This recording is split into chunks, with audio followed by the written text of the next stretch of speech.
My channel the show master. Episode number 55। अच्छा episode था, पूरा टास्क ही नजर आया, बाकी कुछ था ही नहीं एपिसोड में। पूरा टास्क था, टास्क में ही पूरा एपिसोड चला गया। जो कल का कंटिन्यूएशन था वो आज हुआ, और उसके बाद एक जो उनका जो दो दावेदार बनते उनका एक अगला टास्क होता है, और वो टास्क भी खत्म होता है, वहीं पे शो भी ऑलमोस्ट खत्म हो जाता है।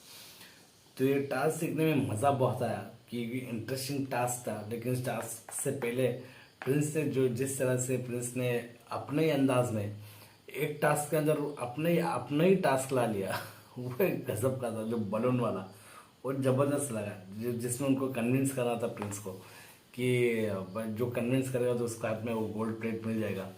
बट प्रिंस थोड़ी ना ऐसे ही देने वाला था। और वो टास्क देखने में बहुत मज़ा आया। जो बलून रख के बीच में इसको मारना था वो ज़बरदस्त था। बहुत मैं तो काफ़ी हंसा उसमें। स्पेशली मैं कहा हंसा तो मुनव्वर अली के पीछे जाके मार रहा था, वो सीन अच्छा था। दूसरा सीन मुझे वो अच्छा लगा जहाँ पे आजमा पायल के पीछे जाके मार रहा था, वो एक सीन अच्छा लगा। और तीसरा अंजलि और पूनम का भी थोड़ा अच्छा लगा देखने के लिए, तो काफ़ी अच्छा था। तो वो चीज़ अलग लॉकअप का टास्क नहीं था, वो अपना ही बनाया हुआ एक टास्क था प्रिंस की तरफ से। तो एक अच्छा लगा कि प्रिंस का इन्वॉल्वमेंट काफ़ी ज़्यादा है, काफ़ी ज़्यादा। अगर सच कहता हूँ कि अगर प्रिंस है ना पहले हफ्ते से आया होता ना ये शो में, तो ये शो भी प्रिंस जीत जाता है भाई। अब मेरे को समझ में आ रहा है कि प्रिंस हमेशा शो क्यों जीतता है, हर रियलिटी शो क्यों जीतता है। क्योंकि भाई उसमें ऐसा एक खूबी है कि हर कैमरे को अपनी तरफ खींचने की खूबी है। और वाइल्ड कार्ड में आके आके पहले ही घंटे में सबको हिला देना और हर कैमरा उस पर ही नज़र मारना। जो टास्क नहीं है वो टास्क भी बनाना बहुत बड़ा खूबी होता है सब चीज़ें करने के लिए यार। कोई इतना जल्दी जाके कभी नहीं घुल मिल जाता यार।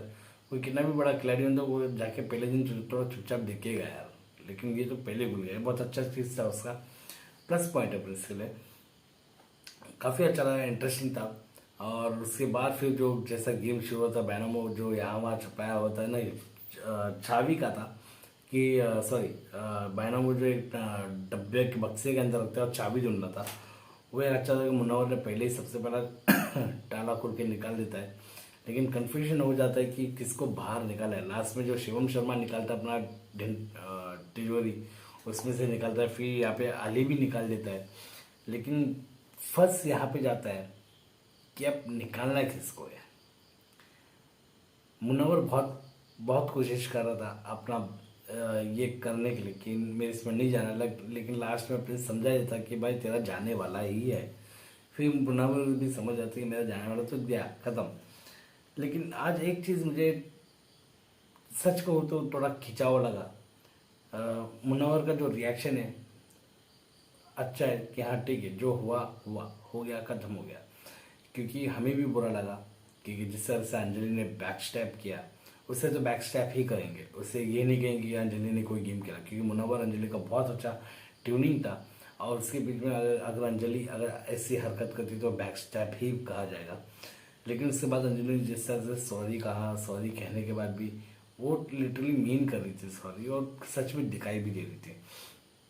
लेकिन जिस तरह से मुनव्वर उसे छोड़ ही नहीं रहा था, उस चीज़ को नहीं छोड़ रहा था, पकड़ के ही बैठा, तो वो मुझे कहीं ना कहीं थोड़ा लंबा खींचते हुए लगा। वो ज़रूरी नहीं था, मुनव्वर को आगे बढ़ जाना चाहिए था।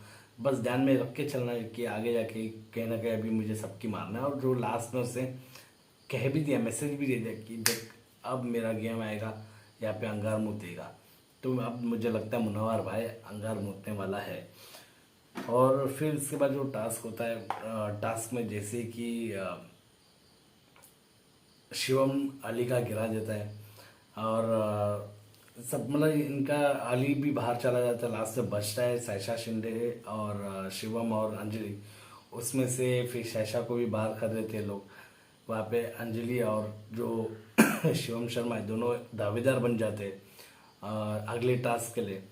तो यहाँ पे बहुत अच्छा चीज़ देखने को मिला कि अंजलि ने कहीं ना कहीं अपना जो एक गेम किया वो कहीं ना कहीं सक्सेस हो गई। अगर मैं कहूँ कि अगर अंजलि ने वो अपना इंडिविजुअल गेम खेलना चाहिए तो कहीं ना कहीं सक्सेस हो गए, उससे दावेदारी मिल गई। तो इसलिए बेटा अगर अंजलि को चीज़ नहीं मिलती ना तो मैं तो उससे और कोसता था, आज के एपिसोड में और कोसता था। बट उसे लास्ट में दावेदारी मिली। तो इससे एक चीज़ अच्छी हुई कि चलो तुमने जो किया खुद के लिए कुछ तो साबित हुआ बस। और उसके बाद जो टास्क आया जो कि बलून वो जो था गुब्बारा टाइप था उसके अंदर रहना था और टक्कर वक्कर मारना था, वो टास्क मुझे थोड़ा बच्चों वाली टास्क लगा, लेकिन ठीक है अच्छा है। सायशा के साथ बुरा हुआ, सायशा पूरा उल्टा हो गई थी, उल्टी जैसी हुई, मतलब पलट गई थी पूरा सर के बल थी। वो चीज़ अच्छा नहीं था। तो ये मेकर्स को ध्यान में रखना चाहिए सब चीज़ें, क्योंकि कहीं ना कहीं बहुत बड़ा हेड इंजरी हो सकता है उससे। और शायद से मेकर्स ने बराबर ध्यान नहीं रखा है उस चीज़ का। और थोड़ा सा कुछ कुशन टाइप सर में देना चाहिए, या फिर हेलमेट टाइप जो होता है वो कम से कम देना चाहिए था, वो नहीं दिया, वो प्रोवाइड नहीं किया। तो मेकर्स की बहुत बड़ी चूक थी। अगर कोई हेड इंजरी हो जाती तो उसकी जिम्मेदारी कौन लेता? मेकर्स को ही लेना पड़ता और किसी को नहीं। तो ये बहुत बड़ा सीन था। तो ये कैसे उनसे चूक हो गई ये मुझे नहीं पता। और जबकि करण कह भी रहा है कि आपको आपका सर बचाना है, तो भाई सर कह रहे क्यों है कि सर बचाना है? आप लोग को सर प्रोटेक्ट करने के लिए एक सामान ज़रूरी देना है। बिग बॉस में हमेशा हर चीज़ का केयर किया जाता है, कहीं कुछ ना हो करके उनको हर एक चीज़ का एक एक चीज़ मतलब चीज़ प्रोवाइड करते हैं कि आपको कहीं ना कहीं किधर से भी हार्म ना हो। वो हमें लॉकअप में कहीं नहीं दिखने को मिलता है। वो सेफ्टी दिखती है बट कम इसमें दिखती है। आज के टास्क में जो था वो सेफ्टी जहाँ पे होनी चाहिए थी वो नहीं दिखा, तो ये बहुत बड़ा लैग था लॉकअप की तरफ से। उसके बाद जो पहला राउंड शिवम जीत जाता है इसलिए, सेकंड राउंड भी शिवम जीत जाता है इसलिए, और थर्ड तो आराम से मार देता है। तो एक्चुअली यहाँ पे पूरा जो वन मैन शो खेला है शिवम ने, ज़बरदस्त खेला है और बहुत अच्छा खेला है। और एक सीन मुझे बहुत हंसने को आया जहाँ पे मुन्ना जाके पायल को टोकता है, पायल ट्विक ट्विक करके दो उड़ी मार के जाती है। वो सीन देख के ज़बरदस्त लगा। और एक और सीन बहुत अच्छा लगा जहाँ पे आजमा आजमा को अली ऐसा एक मारता था, आजमा ऐसा जाके बाउंस होकर रिटर्न बैठती है, बाउंस होकर रिटर्न बैठते हैं। बहुत क्यूट लगते हैं आजमा सच में। देखो आजमा है ना सच में बहुत क्यूट है और बहुत अच्छी लगती है, बातें भी अच्छी करती है, लेकिन कभी कभी नहीं, ज़्यादातर हमने देखा कि आजमा ने जिस तरह से अगर कुछ रिवेंज टाइप लेना हो या कुछ लेना हो तो उसमें डाइन जैसी लगती है। तो आजमा का वो साइड आजमा अगर निकाल देगी ना तो आजमा बहुत अच्छा जाएगी शो में और आगे जाके बहुत काम भी मिलेगा उसको। अगर ऐसी हरकत करे तो कोई काम नहीं देगा, सॉरी टू से। तो आजमा बहुत अच्छी एंटरटेनमेंट दिखती है। मुझे तो ऐसा लगता है कि शायद से राकेश सावंत के बाद ये अगले एंटरटेनमेंट यही दिखने वाली है, आजमा फला। तो काफ़ी इंटरेस्टिंग होगा आजमा फला आगे कौन से शो का। तो मैं तो कहता हूँ बिग बॉस में भी आना चाहिए, हाथ थोड़ा आजमाना चाहिए, पक्का विनर बनेगी, पक्का बनेगी।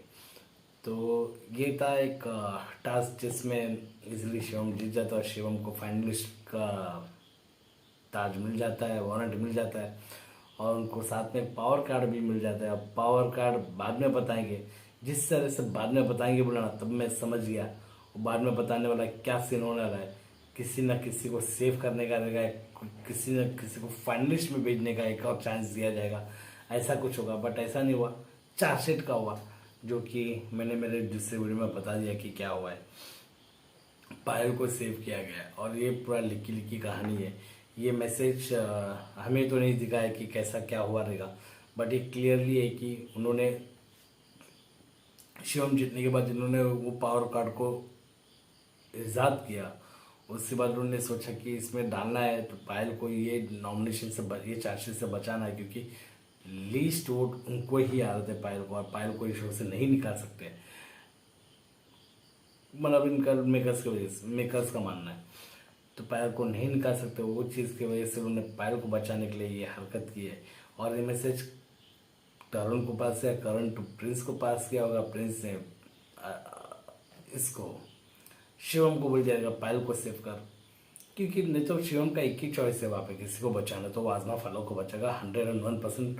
पायल से आगे वो आजमा फलो को बचाएगा, तो पायल को क्यों बचाया उसने? समझने वाली गेम है, समझो। ये सब मेकर्स का ही चाल है, ये सब प्रिंस के थ्रू ही मैसेज कन्वे हुआ है। और 101% मैं तो यही मानता हूँ। मैंने वीडियो में पिछले जो वीडियो मैंने बनाया है उसमें मैंने क्लियरली ये कहा भी है। ठीक है, ये सब मेका सा गेम है, ये सब गेम हम सब समझते हैं यार, बिग बॉस देखते हैं हम बेवकूफ़ नहीं है। तो गाइस ये है आज का रिव्यू, और काफ़ी अच्छा एपिसोड गया क्योंकि पूरा टास्क में था, देखने को इंटरेस्टिंग था, मज़ा आ रहा था। कंटेंट तो कहीं नहीं था, कुछ कंटेंट जनरेट नहीं हुआ, बट हाँ ठीक है, टास्क खेला गया, टास्क बहुत अच्छे से खेला और अच्छा भी लगा टास्क और इंटरेस्टिंग हुआ। और बस आज का एपिसोड को मैं तो यही कहूँगा। जो मेरे चैनल को सब्सक्राइब नहीं किया तो प्लीज़ सब्सक्राइब कर लीजिएगा। तो अगले वीडियो में ज़रूर मिलेंगे, अगला एपिसोड ज़रूर लाऊंगा कल रात को भी। तब तक के लिए धन्यवाद।